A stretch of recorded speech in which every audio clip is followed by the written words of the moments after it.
Gold, trusted gold buyers. మీరు తాకట్టు పెట్టిన బంగారాన్ని విడిపించి ఈ రోజు ఉన్న మార్కెట్ ధరకు కొనబడను.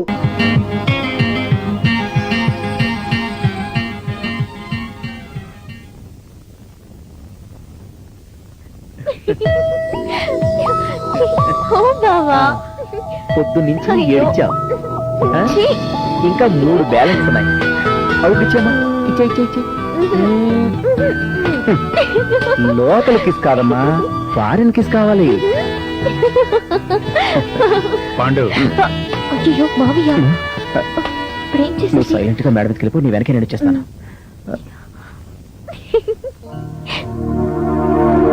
పాండు ఎక్కడికి వెళ్తున్నావు? ఇలా రా. ఎక్కడెక్కడ తిరిగి వస్తున్నారు? ఊరికే అలా అలా తిరిగి వస్తున్నా. జంటగా ఊరంతా తిరిగి వస్తున్నారా? పాండు, కొండ మీద నిల్చున్న వాళ్ళకి కింద నిల్చున్న వాళ్ళు చాలా చిన్నగా కనిపిస్తారు. అందువల్ల పైనున్న వాళ్ళు ఎప్పుడూ పెద్దరికాన్ని కాపాడుకోవాలి. ఇప్పుడు నీకు అర్థమైందనుకుంటా. ఇప్పుడు ఏం జరిగిందని అంత హితపోటు చేస్తున్నావు?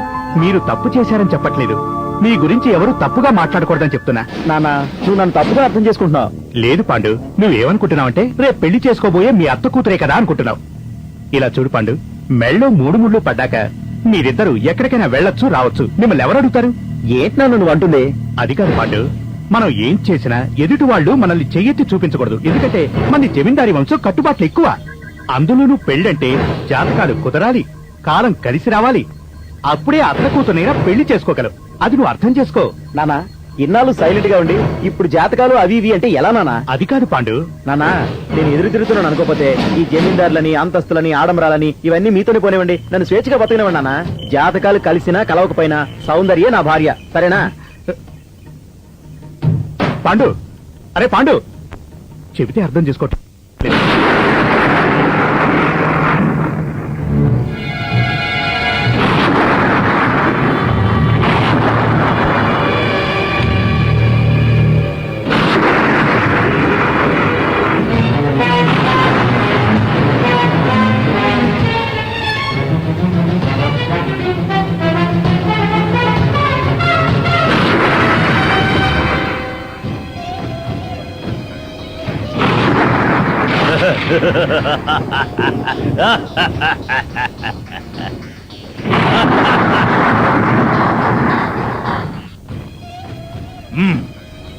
ఇదే శరీరంతో ఊర్లోకి వెళ్తే అందరూ గుర్తుపడతారు. వేరే రూపంలో వెళ్ళాలి.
నిత్యం రక్త తర్పణలతో రక్త కాటేరికి పూజ చేసిన స్థలంలో అయ్యప్ప స్వామికి పూజన ఏమిటి అన్యాయం? నేను ఇంట్లోకి వెళ్ళలేకపోతున్నాను. కాళీ,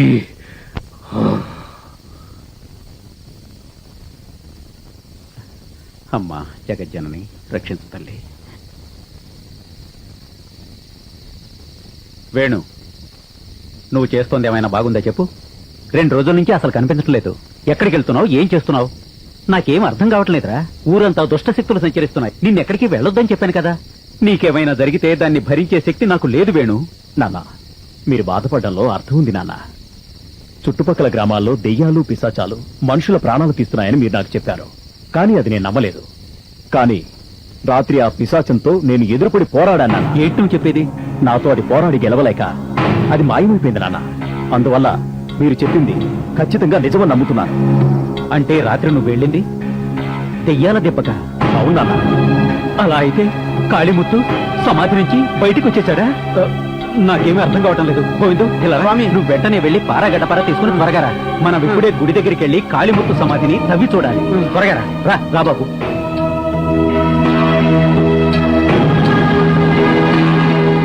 గోవిందు, ఏమన్నా కనిపించిందా? చూస్తున్నాను స్వామి. స్వామి, 8 అడుగులు తవ్వాను, ఒక్క ఎముక ముక్క కూడా దొరకలేదు. ఏమిట్రా నువ్వు చెప్పేది? ఒక్క ఎముక కూడా దొరకలేదా? అవును స్వామి. అంటే కాళీముత్తు సమాధి నుంచి బయటికి వచ్చేసాడనమాట. అయ్యప్ప, ఇక మీదట అందరం జాగ్రత్తగా ఉండాలి. స్వామి, ఏమిటయ్యా ఈ పరీక్ష? ఇప్పుడు ఏం చేయాలో నాకే అర్థం కావడం లేదే. అన్నా, అన్నా, కాళీముత్తన్నా, ఎక్కడున్నావన్నా? నిన్ను చూసి చాలా రోజులైంది. ఎక్కడికి వెళ్ళావన్నా? నువ్వు లేకపోయేసరికి నాకు శవాలు దొరకట్లేదు, డబ్బులు దొరకట్లేదన్నా. అన్నా, కాళీముత్తన్నా, ఎక్కడున్నావన్నా? అన్నా, ఎక్కడికి వెళ్ళావన్నా? అదంతా తర్వాత చెప్తాను. నన్ను చంపి భూమిలో పాతిపెట్టారు. 10 మాసాల తరువాత మనిషి రక్తం పడ్డం వల్ల మళ్లీ బతికొచ్చాను. కానీ నా శక్తులన్నీ ఏమైపోయాయో నాకే తెలియడం లేదు. ఇప్పుడు ఏం చేయాలనుకుంటున్నావన్నా? కంగారు పడాల్సిందేం లేదు. కాళీమాతనే అడుగుతాను. ఓం ఫట్. మాత రక్త కాటేరి నీ భక్తుడికి పట్టిన గతి చూడమ్మా. చూడు మాత, చూడు. తల్లి, నా శక్తులేమయ్యాయి? కాళిముత్తు, నీ మంత్రశక్తులన్నీ నిన్ను చంపి పూడ్చిపెట్టినప్పుడే మట్టిలో కలిసిపోయాయి. దీనంతటికి కారణం ఆ పూజారి, ఆ ముసల్దాని కుటుంబమే. తల్లి, నా ఇంట్లోకి నేను వెళ్ళలేకపోతున్నాను. వెళ్దామని ప్రయత్నిస్తే చుట్టూ మంటలు రేగుతున్నాయి. దానికి కారణం కూడా ఆ పూజారే. నీ ఇంట్లో అమ్మవారి విగ్రహంలో అయ్యప్ప శక్తిని ఆవహింపజేశాడు. అయితే? అందువల్ల నీకు ఆ ఇంట్లోకి ప్రవేశం లేదు. నా భార్య పూజారింటికి ఎందుకు వెళ్ళింది? చెప్తా, విను. అమ్మా, కాళిముత్తు మీ ఇంట్లో దుష్టశక్తులకు పూజ చేయటం వల్ల మీరు మీ ఇంట్లో మనశ్శాంతిగా ఉండలేరు. అతని పూజా మంటపంలోని సామాగ్రి అంటే తాయెత్తులు వగైరా వగైరా అన్ని మూటకట్టి నా చేతికివ్వండి. మీరే దుష్టశక్తికి భయపడనక్కర్లేదు. నేను విగ్రహం ఇస్తాను, పూజ చేయండి చాలు. ఉమ్. ఈ తాయెత్తు కట్టుకోమ్మా. అలాగే స్వామి. ఇటివు. స్వామి శరణమయ్యప్ప. తీసుకొచ్చారా? చూడమ్మా, మీకు ఏ ఆపదలు రాకుండా ఉండాలని ఆ అయ్యప్ప స్వామిని వేడుకున్నాను. అవును స్వామి, తాయితు కట్టక ముందు ఏది ముట్టుకోవాలన్నా భయం వేసేది. కానీ పొర్రెను ముట్టుకున్న తర్వాత ఒక్కసారిగా ఉలుక్కు పడ్డాను. తలుచుకుంటుంటే ఇప్పటికీ భయం వేస్తోంది స్వామి. భయపడితే దుష్టశక్తులు ఇంకా ఎక్కువ భయపెడతాయమ్మా. భయపడే వాళ్ళని చూస్తే దయ్యాలకి రోగాలకి చాలా చులకన. అందువల్ల దేనికి భయపడకూడదు. గోవిందు, స్వామి, నువ్వు లోపలికెళ్ళి కిరోసిన్ తీసుకురా. ఇప్పుడే తీసుకొస్తా స్వామి. ఓం హ్రీం క్లీం ధూం పట్ స్వాహ. ఓం హ్రీం క్లీం ధూం పట్ స్వాహ. ఓం హ్రీం క్లీం ధూం పట్ స్వాహ. ఓం హ్రీం క్లీం ధూం పట్ స్వాహ. ఓం హ్రీం క్లీం ధూం పట్ స్వాహ. ఓం హ్రీం క్లీం ధూం పట్ స్వాహ. ఓం హ్రీం క్లీం ధూం పట్ స్వాహ.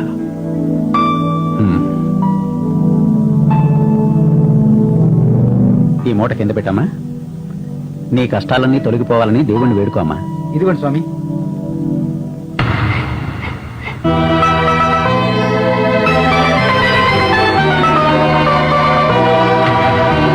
అది పెట్టు అమ్మా. నీ చేతులతోనే దాన్ని తగలబెట్టు.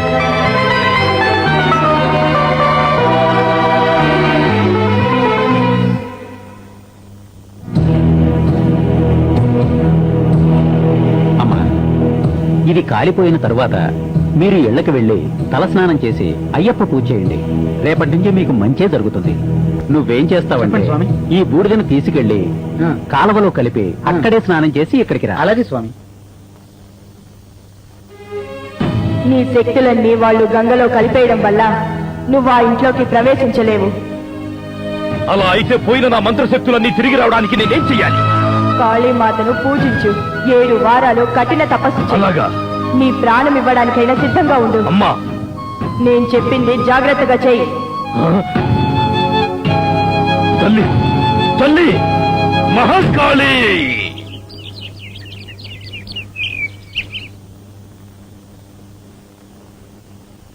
నమస్తే కరుణాకర్ గారు. నమస్తే పూజారి గారు. రండి రండి రండి రండి. జమీందార్ గారు ఉన్నారా? ఉన్నారు స్వామి. రే మురుగా. అయ్యా. పూజారి గారు వచ్చారు, కాఫీ తీసుకురా. అయ్యా. అలాగే జమీందారు గారికి పూజారి గారు వచ్చారు, చెప్పు. త్వరగా వెళ్ళు. అత్తగేనయ్యా. అయ్యా క్షమించాలి, జమీందారు గారు చిన్న పని చెప్పారు, పట్నం వెళ్ళి రావాలి. నేను కొంచెం వెళ్ళొస్తాను. మంచిది, వస్తాను వెళ్ళండి. స్వామి. చూసావు పాండు, చెప్పినట్టుగా పూజారి గారు కరెక్ట్ గా వచ్చేశారు. వీరాస్వామి గారు బాగున్నారు కదా? బాగున్నానండి. కూర్చోండి. మాణిక్యం, ఎవరొచ్చారో చూసావా? అరే నమస్కారం. పూజారి గారా, నమస్తే. ఇది మీరు రాసిన జాతకమే. ఆ, ఎలా ఉంది అంటే అబ్బాయికి మంచి యోగం ఉంది, భవిష్యత్తు బాగుందని గట్టిగా మీరే చెప్పారు. ఆహా. ఇక పెళ్ళెప్పుడు పెట్టుకోవచ్చు చూసి చెప్పండి. ఇటు ఇవ్వండి. అవును పూజారి గారు, మీరు జాతకాలు చూడటంలో మహాదిట్ట. వచ్చే మాఘమాసానికి మా వాడికి 27 ఏళ్లు పూర్తవుతాయి. వాడి జాతకం చూసి మంచి ముహూర్తం పెట్టారంటే పెళ్లేర్పాట్లు చేసుకుంటాం. వీరాస్వామి, మా జమీందారీ వంశంలో 27 ఏళ్లకే జమీందారీ వారసుడికి పెళ్లి కావాలని ఒక ఆచారం ఉంది. సమయానికి మా అక్క కూడా ఇక్కడే ఉంది. వాళ్ళిద్దరి జాతకాలు చూసి మీరు ముహూర్తాలు పెట్టారంటే పెళ్లి జామ్ జామం చేసేద్దాం. ఏమంటా మాణిక్యం? నేనేం చెప్తానండి. ఏంటి పూజారి గారు, మీరేం మాట్లాడటలేదు? చెప్పండి. వీరాస్వామి, కంగారేం లేదు, కాస్త నిదానంగా చూసి చెప్పండి. ఆ, అబ్బాయి జాతకంలో దోషం. ఏంటని మీరు చెప్తుంది? ఏంటి ఇది? అదే కదా. ఏంటి పూజారి గారు, సరిగ్గా చూసి చెప్పండి. చెప్తే విని తట్టుకునే శక్తి మీకుంది.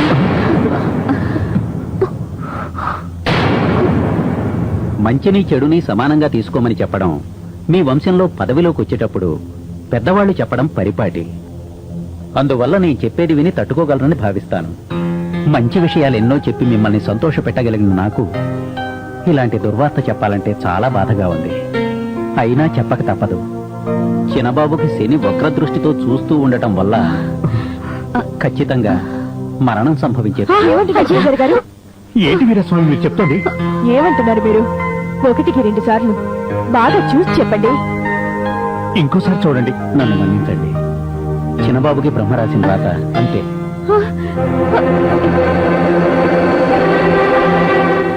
అయ్యా, మీరు చెప్పేది నిజమా? ఏమండి, ఆయన ఏదేదో చెప్తున్నారు, మీరేం మాట్లాడేంటి? మాణిక్యం, ఈ జాతకం గురించి నాకు ముందు నుంచే కొంత అనుమానంగా ఉంది. అది నిజం చెప్తున్నారు.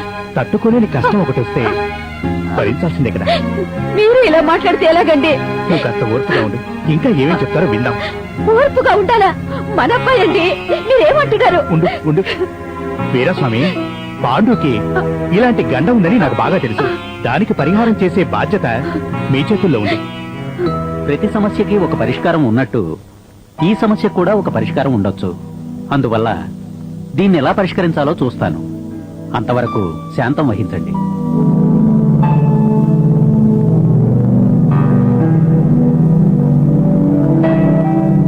పేపరు పెన్ను ఇవ్వండి. రేయ్, పెన్ను పేపర్ తీసుకురా. 27వ సంవత్సరం నిండే లోపల చిన్నబాబుకు గండం ఉంది. అల్పాయుష్క జాతకం. గండం తప్పటం చాలా కష్టం. గండం నుంచి తప్పించుకోవాలంటే దీర్ఘ సుమంగళి జాతకం ఉన్న అమ్మాయిని తీసుకొచ్చి ఇతనికిచ్చి పెళ్లి చేస్తే అతను బ్రతికే అవకాశం ఉంది. మాఘమాసానికి ఇంకా 3 నెలలే ఉంది. ఈ లోపు అటువంటి అమ్మాయిని వెతికి తీరాలి. ఇటివు.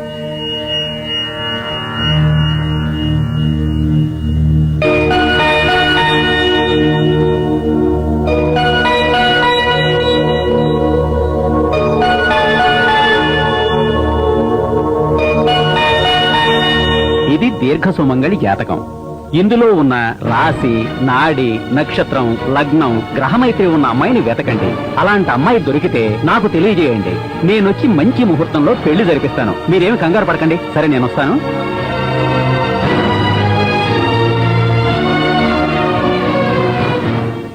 మహంకాళి వసివసి, శ్రీంకాళి వసివసి, హ్రీంకాళి వసివసి. జై జగజ్జనని మాత. జై ఓం సౌందర్య, సౌందర్య, రామ్మ పోదాం. అమ్మా, ఎక్కడికమ్మా వెళ్ళేది? మన ఇంటికేనమ్మా. ఏంటమ్మా నువ్వు చేస్తుంది ఏమన్నా బాగుందా? ఏంటమ్మా నువ్వు రా పోదాం. ఇదిగో చూడు, ప్రేమ గీమ అంటూ నువ్వు ఆలోచిస్తూ ఉంటే ఆ తర్వాత బాధపడేది నువ్వేనమ్మా. నువ్వు కష్టపడ్డావు, నేను చూడలేనమ్మా. రా వెళ్దాం. ఏంటమ్మా ఇది? బావని పెళ్లి చేసుకో, బావని పెళ్లి చేసుకొని ఆశలు పెంచారు. నేను ఆశలు పెంచుకున్నాను. ఇప్పుడు బావ వద్దు, నా వెంట రమ్మంటే ఎలా రాను? వచ్చే తీరాలమ్మా. ఆడది ఎన్ని కష్టాలైనా భరిస్తుంది. కానీ తెల్ల చీర కట్టుకోవాల్సి వస్తుందని తెలిసిన తర్వాత కూడా పట్టు చీర కట్టుకొని పెళ్లి మంటపం వరకు వెళ్తానంటావేంటమ్మా? నీకేమన్నా పిచ్చా? చదువుకున్న దానివే కదా. రావే పోదాం. అయ్యో అమ్మా, ఈ జాతకాలంతా అబద్ధం. అవి నువ్వు నమ్మద్దు. నమ్మకం ఉన్నవారు జోష్యాన్ని నమ్మే తీరుతారు. నేను మీ మామ అది నమ్మే తీరుతాం. ఏ ఆపద రాకూడదని మేమందరం కోరుకుంటున్నాం. పాండుకి ఇంకే సమస్య ఉన్నా బాధపడే వాళ్ళం కాదమ్మా. అతను అల్పాయుషుడని తెలిసాక అతని గురించి ఆ దేవుని ప్రార్థించగలనే తప్ప నిన్న అతనికిచ్చి పెళ్లి చేసి నిన్ను విధవరాలిగా నేను చూడలేనమ్మా. నేను చూడలేను తల్లి. ఏంటమ్మా నువ్వు అనేది? చూడు సౌందర్య, నాకు ఆస్తి, అంతస్తు, గౌరవం ఇవేవి నాకు అక్కర్లేదమ్మా. నీ మెళ్ళో తాళి ఉండాలి. నువ్వు దీర్ఘ సుమంగళిగా సంతోషంగా ఉండాలి. ఇదేనమ్మా నా కోరిక. ఎందుకోసం రమ్మంటున్నానో ఇప్పటికైనా అర్థమైందా? రావే. అత్త, ఆగండి. ఇప్పుడు ఎక్కడికి వెళ్తారు? పాండు, నన్ను ఆపొద్దు. దయచేసి ఏవి అడగొద్దు. మమ్మల్ని వెళ్ళనివ్వు చాలు. అత్త, అల్పాయుష్కుడు చెప్పినంత అబద్ధం. అది అబద్ధమే కాని నువ్వు నిండు 100 ఏళ్లు మహారాజులా చల్లగా బతుకు. మాకు సంతోషమే కదా. అంతేగాని దయచేసి మమ్మల్ని మాత్రం ఆపొద్దు. భయపడుతున్నారు. ఇవన్నీ నిజం కాదు. నన్ను నమ్మండి. అమ్మా, నువ్వని చెప్పమ్మా. మేమెందుకు వెళ్తున్నామనేది మీ అమ్మా నాన్నల్ని అడిగి తెలుసుకో. పాండు, ఈ వంశంలో అందరూ మగవాళ్లు కూడా అల్పాయుషుకులే. అలా ఉండి కూడా మీ నాన్న ఎలా బతుకున్నాడు అనుకుంటున్నావా? దానికి ఓ కారణం ఉంది. ఎన్నెన్ని పరిహారాలు చేశాడో నీకు తెలుసా? ఎలా ప్రాణాన్ని నిలబెట్టుకున్నాడో నీకు తెలుసా? అది మీ అమ్మ నాన్నల్ని అడిగి తెలుసుకో.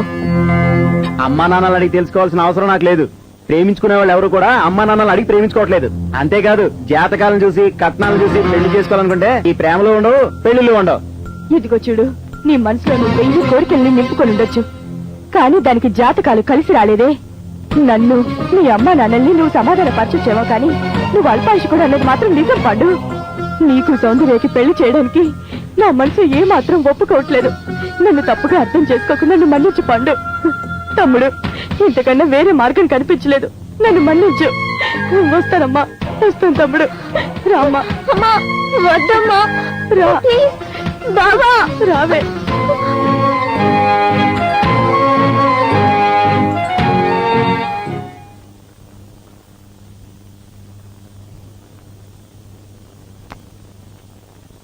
అవును బాబు, మీ అత్తయ్య చెప్పిందంతా నిజమే. మీ నాన్నగారు మీ వయసులో ఉన్నప్పుడు ఒక అమ్మాయిని ప్రేమించారు.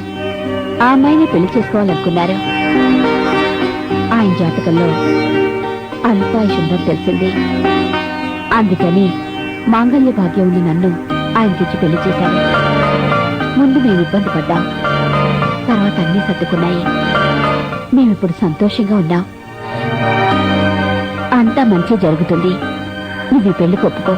పాండు, మీ ఇద్దరు పెళ్లి జరిపించాలని మీకన్నా ఎక్కువగా ఆశపడింది నేను మీ అమ్మేరా.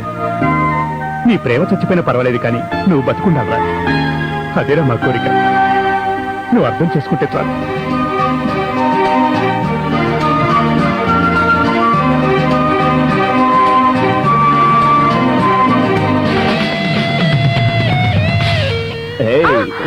అయ్యో ప్లీజ్ వదులు, ఎవరైనా చూస్తారేమో. వదులు. ఎక్కడికి పోతున్నావో చెప్పి వదిలేస్తా. మీ నాన్నగారిని కలవడం. అలాగా? అయితే మన పెళ్లికి డేట్ ఫిక్స్ చేస్తున్నారని చెప్పు. అదేం కాదు, నా జాతకంలో ఏదో దోషం ఉందని చెప్పారు. అదేంటో తెలుసుకుందామని వెళ్తున్నాను. ఏంటి దోషమా? నీకా? మ్మ్. అలా అయితే వెళ్ళి మన ఇద్దరం తెలుసుకుందాం.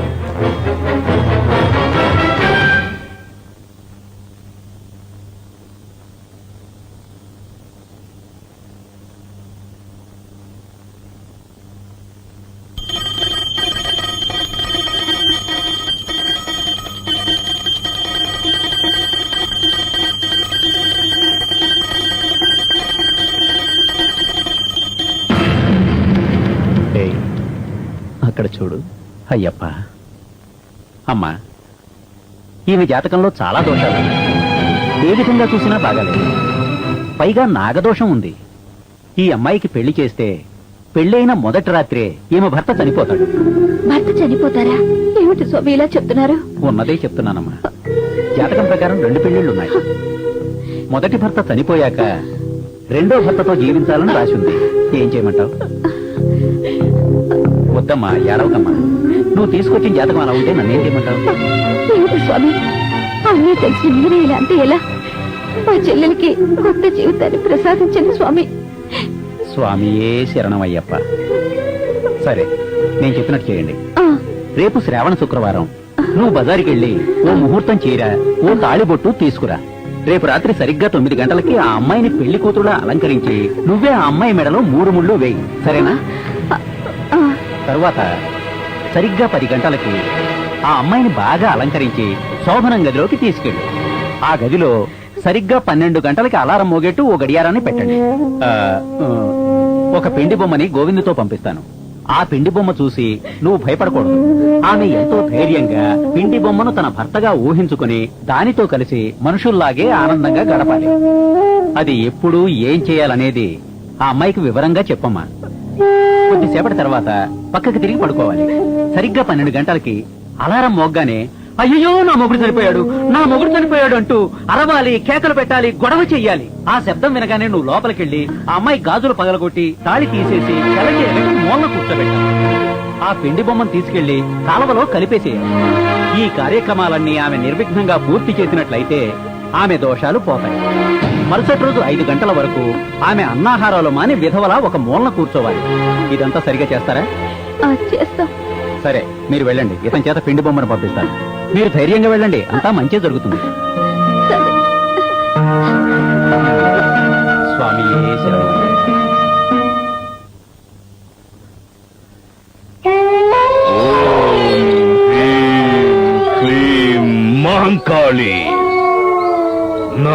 ఆపదల్ని ప్రేమిస్తూ ప్రతి క్షణం నా కడ్డుపడుతున్న ఆ సర్కిల్ ఇన్స్పెక్టర్ వేణుని నువ్వెళ్ళి చంపేయి. మా అక్కకి వేరే పనే లేదు, ఎప్పుడు పూజ పరిహారం అంటూ నన్ను వేధిస్తూనే ఉంటుంది. అయ్యో దేవుడా. జయా చూడమ్మా, పూజలు పురస్కారాలు పరిహారాలు ఇవన్నీ నిజమమ్మా. మీ అక్క ఏం చేసినా నీ మంచి కోసమే కదా. ఇవాళ ఒక్కరోజు నీ ఆట కట్టిపెట్టి ఈ అక్క చెప్పినట్టుగా వినాలి.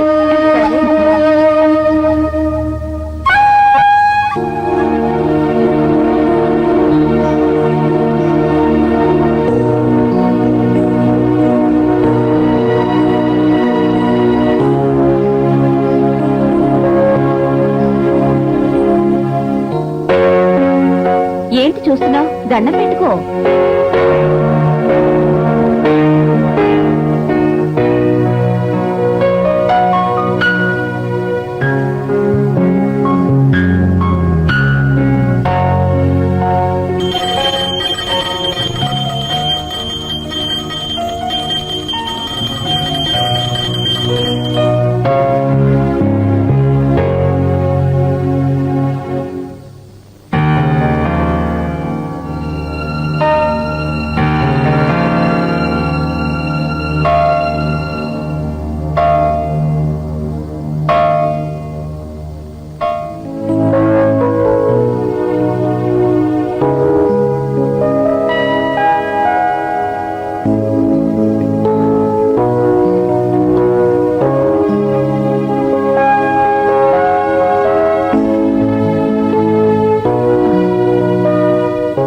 రామ్మా.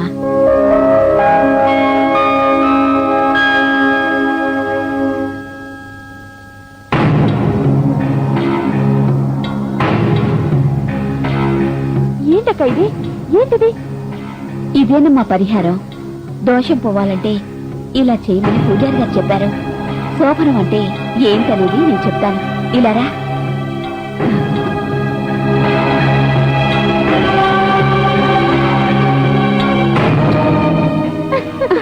అయ్యో ఛీ, పోక. ఇలా చూడు, నేను చెప్పినట్టుగా నువ్వు చెయ్యాలి. పద.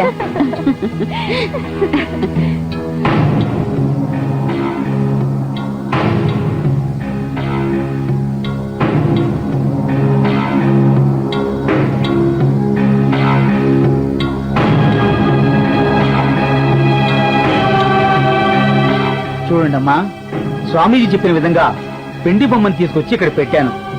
మీరు కూడా స్వామీజీ చెప్పిన పద్ధతులన్నీ తప్పకుండా పాటించండి. అలా చేయకపోతే ఏ గౌరవమైనా జరగచ్చు. జాగ్రత్త. ఈ బొమ్మను చూస్తుంటే నాకే భయం వేస్తుంది. ఈ అమ్మాయి పరిస్థితి ఏంటో. నేను చెప్పింది మీకు బాగా అర్థమైందా? జాగ్రత్త. వస్తాను.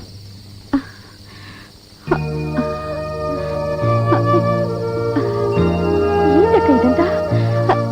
అంతా నీ మంచి కోసమే. కూర్చో. నేను చెప్పినట్టుగా చెయ్యమ్మా. జ్ఞాపకం ఉంది కదా. అక్క భయం వేస్తుంది. ఏ భయం ఉండదు. అక్క అక్క వెళ్ళదక్క. అక్క అక్క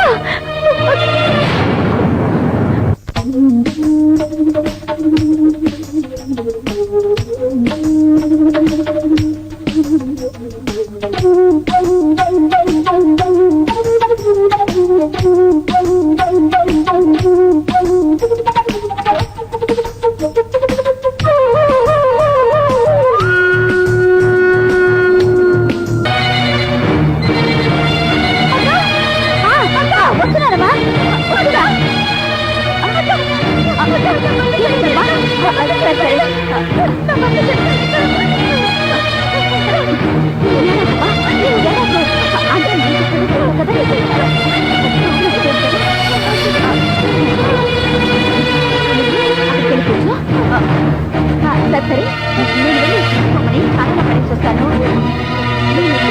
నుంచి కదలకూడదు, సరేనా? వెళ్ళు.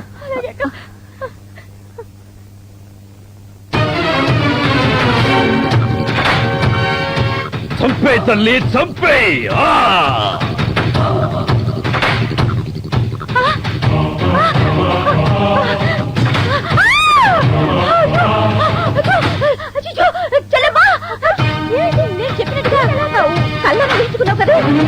ఎవరు ఊహించుకున్నావే చెప్పు, ఎవరు ఊహించుకున్నావు? మన పూజారి కొడుకు వేరే లేడు, అతన్ని ఊహించుకున్నాడక్క. అతన్ని ఎందుకు ఊహించుకున్నావే నువ్వు? అక్క ఏమైంది? దుర్మార్గురాలా, ఎంత పని చేశావే! పరిహారాన్ని చేస్తానని ఎంత ఘోరానికి తలపెట్టావే నువ్వు. అక్కడ నీ వేడి చచ్చిపోడున్నాడు.